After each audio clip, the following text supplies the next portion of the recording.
নমস্কাৰ বন্ধু বান্ধৱীসকল, বৰ্ডছ এক্সামৰ এটা নতুন ভিডিঅ'ত আপোনালোকক স্বাগত জনাইছোঁ। আজি আমি ডিছকাছ কৰিম SSLC 2025ৰ যি সমাজ বিজ্ঞানৰ প্ৰশ্ন আহিছিল, সেইটোতো বহুত হাৰ্ডেষ্ট কুৱেশ্যন আহিছিল বুলি আমি ক'ব পাৰোঁ SSLC হিষ্ট্ৰীত।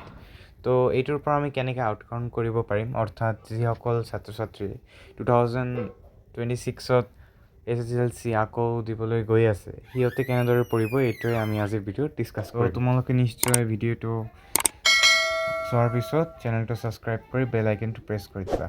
ধন্যবাদ। তো তোমালোকে বহুতেই এইটো প্ৰশ্ন কৰি আছিলা যে SSLC 2026ত আউটকাম কৰিবলৈ হ'লে আমি কেনেদৰে পঢ়িম। তো তোমালোকে ইমান দিনেতো এক্সাৰচাইজৰ কুৱেশ্যনবিলাক পঢ়ি আহিছা, যিমান নাৰ্চাৰীৰ পৰা তোমালোকে ক্লাছ 10লৈকে বা 9লৈকে পঢ়িছা।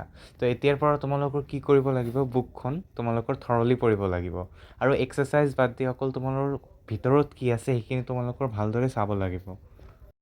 তো তোমালোকে বহুতেই প্ৰশ্ন কৰি আছিলা যে কনচেপ্ট বেছ বুলিলে কি বুজা।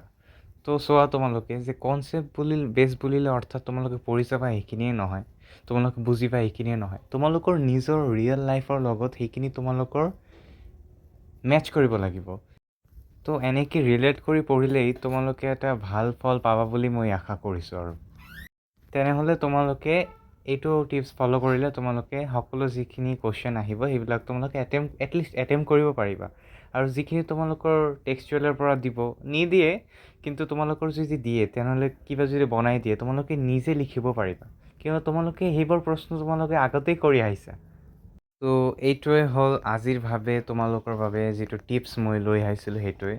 আৰু কিবা প্ৰব্লেম থাকিলে তোমালোকে নিশ্চয় কমেণ্ট ছেকশ্যনত জনাবা আৰু ভিডিঅ'টো নিশ্চয় লাইক কৰি চেনেলটো ছাবস্ক্ৰাইব কৰি দিবা। ইয়াতে তোমালোকে সকলো আপডেট SSLCত তোমালোকে পাই যাবা। ধন্যবাদ।